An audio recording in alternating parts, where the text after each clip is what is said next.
မင်္ဂလာပါရှင်။ Kumilan News ရဲ့စက်တင်ဘာလ26ရက်နေ့သတင်းတွေကိုတင်ဆက်ပေးပါမယ်။ဒီကနေ့တင်ဆက်ပေးမယ့်သတင်းတွေကတော့ကူမီမျိုးသားပါတီကနေလာမယ့်ရွေးကောက်ပွဲမှာလွှတ်တော်ကိုယ်စားလှယ်လောင်းတနေရာသာနာမည်စာရင်းတင်သွင်းထားတဲ့သတင်းနဲ့စစ်ကောင်စီရဲ့အတူရောင်ရွေးကောက်ပွဲကိုတားမြစ်ကြောင်းချင်းညီနောင်ထုတ်ပြန်တဲ့သတင်းကိုတင်ဆက်ပေးပါမယ်။ပထမဆုံးအနေနဲ့ကူမီမျိုးသားပါတီကနေလာမယ့်ရွေးကောက်ပွဲမှာလွှတ်တော်ကိုယ်စားလှယ်လောင်းတနေရာသာနာမည်စာရင်းတင်သွင်းထားတဲ့သတင်းကိုတင်ဆက်ပေးပါမယ်။ချင်းပြည်နယ်ပလောဝမြို့နယ်ကူမီမျိုးသားပါတီ KNB ကလာမယ့်ရွေးကောက်ပွဲမှာလွှတ်တော်ကိုယ်စားလှယ်လောင်းတနေရာသာနာမည်စာရင်းတင်သွင်းခဲ့တယ်လို့သိရပါတယ်။ကူမီမျိုးသားပါတီ KNB အခြေစိုက်ထားတဲ့ပလောဝမြို့နယ်မှာတော့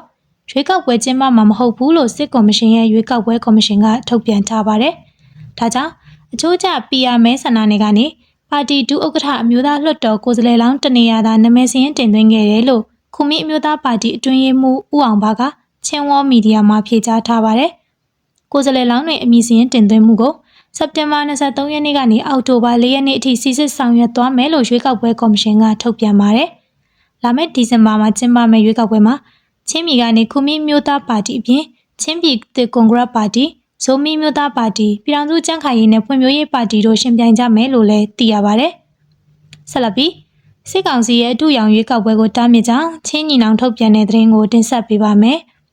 ချင်းညီနောင်ဖွဲ့စည်းပြီးကစစ်ကော်မရှင်ဒီဇင်ဘာလမှာကျင်းပမယ့်ရွေးကောက်ပွဲကိုမိမိတို့ထိန်းချုပ်နေမျိုးတွေမှာလုံးဝကျင်းပခွင့်ပြုမှာမဟုတ်ဘူးလို့စက်တင်ဘာ25ရက်နေ့မှာထုတ်ပြန်ပါတယ်။ချင်းညီနောင်အနေနဲ့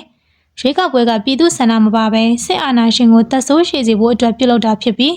လွတ်လပ်မှုတရားမျှတမှုမရှိသလိုနိုင်ငံရေးအကျဉ်းသားတွေဖမ်းဆီးခံနေရတာပြည်သူတွေညှဉ်းပန်းခံနေရတာတွေကြောင့်အစစ်မှန်ဒီမိုကရေစီအစိုးရမဖြစ်နိုင်ဘူးလို့ဆိုပါတယ်။အဲ့ဒီပြင်ရလဒ်အနေနဲ့လည်းပြည်ပခပုံမကြီးထွားစေမယ်လို့သတိပေးထားပြီးတော့ချင်းညီနောင်အနေနဲ့လည်းတော်လှန်ရေးအဖွဲ့တွေနဲ့ပူးပေါင်းဆန့်ကျင်သွားမယ်လို့ကြေညာထားပါတယ်။နိုင်ငံတကာအဖွဲ့အစည်းတွေကိုလည်းရွေးကောက်ပွဲကိုအားပေးထောက်ခံခြင်းမပြုကြဖို့တိုက်တွန်းထားပြီးတော့မိသည့်ပါတီကိုယ်စားလှယ်မဆိုပါဝင်ရင်အရေးယူမယ်လို့သတိပေးထားပါတယ်။အဲ့ဒီပြင်တော်လှန်ပြည်သူတွေကိုလည်းရွေးကောက်ပွဲကိုမပါဝင်ဖို့တိုက်တွန်းထားပြီးလက်ရှိအနေနဲ့ချင်းညီနောင်ကမင်းတပ်ဖလန်းကံပတ်လက်မတူပီစတဲ့မြို့နယ်တွေကိုထိန်းချုပ်ထားတာပါ။